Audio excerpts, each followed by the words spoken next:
कि दक्षिण चीन सागर के सीमावर्ती देश कौन कौन से हैं, सीक्वेंस में याद करना है, रैंडम इंडोनेशिया मलेशिया ऐसे करेंगे भूल जाएंगे। मैप जब तक सिस्टमेटिक सीक्वेंसली नहीं होगा ना, नहीं होगा। पिछली बार आसियान देश के बारे में बातचीत हुई थी। आसियान कंट्रीज कौन कौन सी हैं याद करने का, साउथ चाइना सी के सराउंडिंग कंट्रीज कौन कौन से हैं भाई। पहला तो चीन हो जाएगा, चीन से नीचे आएंगे वियतनाम मिलेगा, वियतनाम से नीचे आएंगे थाईलैंड मिलेगा, उसके नीचे आएंगे मलेशिया मिलेगा, वहीं पर छोटा सा देश सिंगापुर मिलेगा। फिर आगे बढ़ेंगे इंडोनेशिया मिलेगा, उसी इंडोनेशिया के आइलैंड में एक छोटा सा देश ब्रुनेई मिलेगा, उसके ऊपर बढ़ेंगे फिलीपींस मिलेगा और फिर ताइवान मिलेगा। यही है ना, यही 9 डैश लाइन है। यहाँ चाइना से शुरू होकर के ये चाइना हो गया, वियतनाम हो गया, थाईलैंड हो गया, मलेशिया हो गया, इंडोनेशिया हो गया, यहीं पर ब्रुनेई है, ये फिलीपींस हो गया, ये ताइवान हो गया। तो 9 डैश लाइन एक्चुअली चीन द्वारा बनाई गई एक काल्पनिक, मतलब वो 9 लाइन खींच करके मैप पर ना डैश दे करके वो बताता है कि इसके बीच का जो भी क्षेत्र है वो सारा का सारा मेरा है, ठीक। और चीन के ऐसा कहने का कारण क्या है, किस आधार पे वो कहता है कि पूरा का पूरा 9 डैश लाइन के अंदर का जो भी एरिया है वो सारा का सारा मेरा है। क्या चीज, दक्षिण चीन सागर करवाते समय बहुत सारी चीजें मैंने करवाई थी। UNCLOS, UN क्लॉज, ये इसके बारे में बातचीत हुई थी, United Nation convention of law on law of seas, ठीक ना, इसकी बातचीत की गई थी ना। और ये भी बताया था कि दक्षिण चीन सागर पर चीन अपना इतना बड़ा दावा क्यों ठोकता है, क्योंकि उनके पास एक मैप है पुराना, किस डायनेस्टी का है, हान डायनेस्टी का। हान वंश वहां पर था, जैसे हम लोग यहाँ गुप्त मौर्य, वैसे उनके यहाँ हान वंश था, आज से 2000 साल पहले। वो उस डायनेस्टी का एक मैप है कि साउथ चाइना सी को लोग कंट्रोल करते थे। तो जब तक देश कमजोर होता है वो क्या होता है, जो एरिया मिल गया वही। हान डायनेस्टी पूरे एरिया को कंट्रोल करता था। तो चीन वो मैप दिखाता है कि देखो, इतिहास में अगर जाओगे आज से 2000 साल पहले, तो पूरे के पूरे इलाके पर चीन का कब्जा था, इसलिए पूरा का पूरा साउथ चाइना सी मेरा, मतलब 9 डैश लाइन के बीच का जो भी क्षेत्र है वो सारा का सारा मेरा। तो वियतनाम जैसे देश जो है ना, हान डायनेस्टी के बाद, मतलब काफी बाद एक डायनेस्टी आई थी मिंग डायनेस्टी चीन में, वो डरपोक वंश था। उसने क्या किया, जैसे कि अपनी सभ्यता और संस्कृति को बनाए रखने के लिए हम अपने देश के बाहर कुछ बातचीत ही नहीं करेंगे। उसने क्या किया, सारे समुद्र से अपना अधिकार हटा लिया, अपने को एकदम बंद दरवाजे टाइप से उस सिस्टम में लेकर के आ गए। बोला ये पानी के इलाके से हमारा कोई लेना देना नहीं, हमारा जो मेन लैंड है ना, हम इसको बंद कर रहे हैं चारों तरफ से दुनिया के लिए। तो पूरी दुनिया वियतनाम ये किसको दिखाते हैं, मिंग डायनेस्टी का मैप दिखाते हैं कि देखो वहां पर तो था नहीं तुम्हारा। तो चीन बोलता है नहीं, अब हम वो नहीं मानेंगे, हम तो हान डायनेस्टी वाला ही मानेंगे, और जहां जहां है वो इस लाइन के अंदर वो सारा का सारा चीज मेरे को चाहिए। वो बोलते हैं चलो ठीक है। चीन के अलावा 8 देश और है ना, वो बोलते हैं कि यूनाइटेड नेशन क्यों बनाया गया था, इसी तरीके के विवाद को सुलझाने के लिए। यूनाइटेड नेशन ने बनाया है, सीज पर, समुद्र पे कानून बनाया है ना, जिसको लगभग सभी देशों ने मान्यता दी हुई है कि देश की अपनी सीमा रेखा, जहां उसकी टेरिटोरियल बाउंड्री खत्म हो रही है, वहां से 200 नॉटिकल माइल तक उसका क्या होगा, EEZ होगा, ठीक ना, अनन्य आर्थिक क्षेत्र होगा।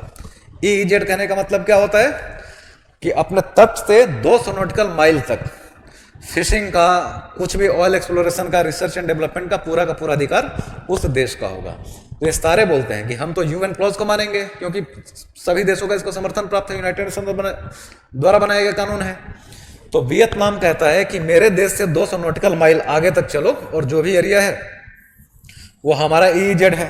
वैसे ही मलेशिया बोलेगा, वैसे ही ब्रुनेई बोलेगा, वैसे ही फिलीपींस बोलता है, वैसे ही ताइवान बोलेगा, ठीक ना।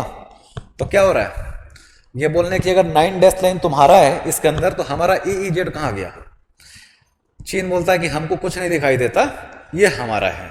क्यों, बोलता है कि कानून खेलना है तो हम भी खेलते हैं। कि ये तो मानते हो ना कि जो पारासेल और स्पार्टली आइलैंड है, ये वाला आइलैंड और ये वाला आइलैंड, ये मेरा है। हालांकि क्या किया है, पारासेल और स्पार्टली आइलैंड को चीन ने आर्टिफिशियली डेवलप किया है। ऐसा नहीं कि मतलब समुद्र में रेत भर दिया, पहले से वहां पर था। वो बोला कि भाई मिंग डायनेस्टी के मैप के हिसाब से ये दोनों आइलैंड हमारे हैं, और हम इस पर कुछ नया नहीं बना रहे हैं। क्लाइमेट चेंज हुआ, सी लेवल बढ़ा, तो ये हमारे देश के दो हिस्से थे, टापू थे, द्वीप थे, ये डूब गए थे, मैंने इसको फिर से भर दिया और सी लेवल से ऊपर लेकर के आए और वहां पर अपना मिलिट्री बेस बना लिया। ठीक, यूएन क्लॉज के हिसाब से ये छोटा सा टापू, बहुत छोटा है, यहाँ मैप में बड़ा दिखाया जा रहा है, कोई रहता भी नहीं, कि ये तो मेरा राज्य क्षेत्र है ना, तो इसके चारों तरफ का 200 नॉटिकल माइल का इलाका मेरा, तो इस हिसाब से भी वो काटता है। मतलब एक होता है जबरदस्ती दादागिरी वाला बातचीत कि ताकतवर हैं, आर्थिक शक्ति बन चुके हैं, तो अब मिलिट्री पावर भी हम बनेंगे ही। अमेरिका के एक डिफेंस और जियोपॉलिटिक्स एक्सपर्ट थे, वो आज से लगभग 50 साल पहले ही प्रेडिक्ट कर चुके थे कि पावर शिफ्टिंग अमेरिका से यूरोप और यूरोप से धीरे धीरे एशिया में होगी, हर तरीके से, चाहे मिलिट्री पावर हो या फिर इकोनॉमिकल पावर है। उनका एनालिसिस था, कुछ लोग प्रेडिक्शन कहते हैं, और आज बिल्कुल सही हो रहा है। आज यूरोप छोटे पड़ते जा रहे हैं, शक्ति का केंद्र क्या बनता जा रहा है? एशिया, चीन, भारत, रूस बनते जा रहे हैं। अर्थव्यवस्था के मामले में आगे कौन बढ़ता जा रहा है? यही एशियाई कंट्रीज, भारत, चीन और रूस तेजी से आगे बढ़ रहे हैं। तो यह भी कहा था कि धीरे धीरे शक्ति का केंद्र पश्चिम से पूरब की ओर शिफ्ट होगा, अर्थव्यवस्था का भी शिफ्ट होगा और साथ साथ विवाद का भी शिफ्ट होगा, खास करके जियोपॉलिटिकल डिस्प्यूट, लैंड संबंधी। और चीन की एक खास पॉलिसी है जो आईआर जब आप लोग का होगा तो डिटेल में होगा, सलामी स्लाइस, नाम सुना है? सलामी स्लाइस पॉलिसी फॉलो करता है, नोट कर लीजिए, सलामी स्लाइस पॉलिसी। सिर्फ ये पॉलिसी क्या है? हाँ, जैसे प्याज को क्या करते हैं, धीरे धीरे करके छीलते हैं ना, वैसे ही चीन करता है कि कुछ नहीं, अच्छा खासा आप मजे से अपने घर में रह रहे हैं, ठीक, आपका पड़ोसी चीन की तरह निकल जाए बदमाश, तो क्या करेगा कि अभी तक सदियों से ऐसा था कि ये घर आपका, ये घर मेरा है, मैं चीन बन गया और ठान लिया कि अब आपके घर पर मैं कब्जा करूंगा, तो पूरा मोहल्ला जानता है कि ये वाला हिस्सा आपका, आपका घर, ये वाला हिस्सा मेरा घर है। धीरे धीरे मैं क्या करूंगा, आपके घर में कचरा फेंकना शुरू करूंगा। कचरा फेंका, अपने छत पर चढ़ा और फेंक दिया। आप एक दिन निकलेंगे, बोलेंगे क्यों फेंका, तो मैं बोल दूंगा सॉरी, गलती से गिर गया। लेकिन मैं चिढ़ाऊंगा और रोज रोज फेंकूंगा। आप रोज रोज लड़ाई करेंगे तो एक दिन मैं बोल दूंगा ये इलाका मेरा है, जहां तक तुम्हारा घर बना है ना वो तो ठीक है, जो खाली जगह जहां मैं कचरा फेंक रहा हूं, यहाँ पर बाउंड्री तुमने गलत डाल दी है मेरा, इसको मैं लेकर के रहूंगा। ठीक, तो क्या होगा, लड़ाई होगा और दोनों चिल्ला चिल्ला करके लड़ेंगे। मोहल्ले में 50 लोग रह रहे हैं, उनमें से कुछ को विश्वास हो जाएगा, मतलब पूरे मोहल्ले की नजर में आ गया ना कि एक प्रॉपर्टी जो बिल्कुल डिस्प्यूटेड नहीं थी, एकदम अलग थी कि इसका मालिक ये है, इसका मालिक मैं हूं, वहां पर विवाद उत्पन्न हो गया और पूरे मोहल्ले को पता चल गया ना कि एक गैर विवादित क्षेत्र में जबरदस्ती जाकर के विवाद पैदा कर देना और विवाद को फिर इतना बढ़ा देना कि आपका पड़ोसी हाथ पैर जोड़ ले, क्योंकि मैं ताकतवर हूं, चीन हूं, आर्थिक महाशक्ति, मिलिट्री पावर, सब में मैं आपसे ज्यादा ताकतवर हूं। तो क्या होगा, मैं ही आपको ऑप्शन दूंगा कि देखो भाई, है तो मेरा पूरा का पूरा खाली जगह, लेकिन दयालु आदमी हूं मैं, तुम पे तरस आ गया, इसलिए 20% हिस्सा तुम रख लो, 80% हिस्सा हमको दे दो। क्या होगा, समय के साथ अगर जो दूसरा पड़ोसी कमजोर है तो उसको अपना 80% एरिया देना पड़ेगा। आप जैसे उसको 80% एरिया देंगे, वो क्या करेगा, फिर अगले 20% हिस्से में फिर से कचरा फेंकना शुरू कर देगा।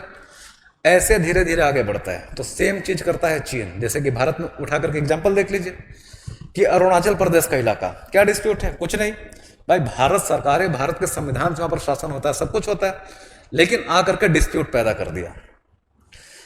पहले डिस्प्यूट करके पूरे अंतर्राष्ट्रीय स्तर पर लेकर के आया, पूरे दुनिया को पता चल गया अरुणाचल प्रदेश नाम का कोई क्षेत्र है जहां भारत और चीन के बीच में विवाद है, और दुनिया के आधे देशों को पता ही नहीं है कि चीन का है कि भारत का है। भारत को इतना परेशान करो कि परेशान होकर के कंप्रोमाइज करने के लिए आए कि भाई 50 स्क्वायर किलोमीटर कब्जा करके बैठे हो, चलो 25 तुम रख लो, 25 हम रख लेंगे। ठीक, इसी को बोलते हैं सलामी स्लाइस पॉलिसी, कि पहले एक गैर विवादित क्षेत्र में विवाद उत्पन्न करो, उस विवाद को खूब बड़ा करो और फिर कंप्रोमाइज करके अपने साम्राज्य का विस्तार करो। ठीक, हम लोग इसके बारे में क्यों जान रहे हैं, क्योंकि यूपीएससी पूछती है, एक तो ये जानना है, दूसरा वियतनाम एक देश है, इस पर भी बातचीत हो चुकी है मेरे हिसाब से करंट के क्लास में, कि वहीं पर हम लोग का इंडियन ऑयल कॉरपोरेशन जो है ये वियतनाम है, पारासेल आइलैंड के आसपास यहां जाकर के ऑयल एक्सप्लोरेशन का काम कर रहा है ना। चीन इससे भड़क गया वह कह रहा है कि 9 डैश लाइन के अंदर का पूरा एरिया मेरे का है, भारत को बोला। और वियतनाम बोल रहा है कि वियतनाम के सामने जो भी है ये सारा का सारा EEZ मेरा है।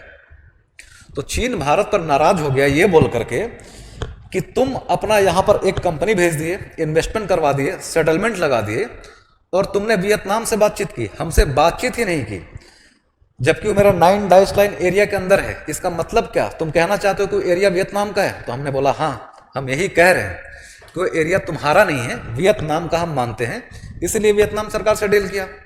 तो बोला कि गलत है, बोलेगा ना चीन कि विवादित क्षेत्र है, यहां पर तुम मेरे को, इस विवाद का सबसे मुख्य हिस्सा मैं हूं और मैं कह रहा हूं मेरा है, जहां पर तुम अपना सेटलमेंट लगा रहे हो, तो मुझसे बातचीत क्यों नहीं की?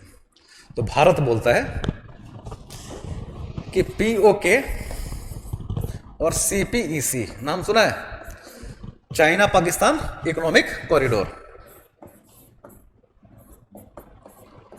पढ़ना पड़ेगा यार मैं सब, कि चीन ने पाकिस्तान जाने के लिए एक रास्ता बनाया और POK से गुजार दिया। पाकिस्तान ऑक्युपाइड कश्मीर से, वो तो डिस्प्यूटेड एरिया है, भारत भी उसका एक पक्ष है ना, और भारत कहता है कि हमारा है।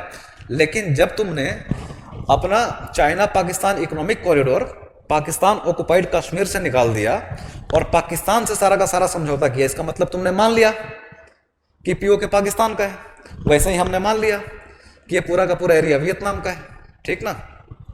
तो ऐसा जियोपॉलिटिक्स में चलता रहता है। तो यही है 9 डैश लाइन की कहानी। इसमें जितने आइलैंड को मार्क किया गया ना, ये आइलैंड इंपॉर्टेंट है हमेशा से, ठीक ना। एक है पारासेल आइलैंड, ये होगा ज्योग्राफी में भी आप लोग का होगा, IR में भी होगा। एक है प्रतास आइलैंड, एक है स्कारबोर्ड शोल आइलैंड, और एक है स्प्राटली। ये कम से कम 4 नाम आप लोग को जहन में रखने पड़ेंगे जो आप लोग के टेस्ट पेपर में है, कि सारे के सारे कहाँ हैं, साउथ चाइना सी में है।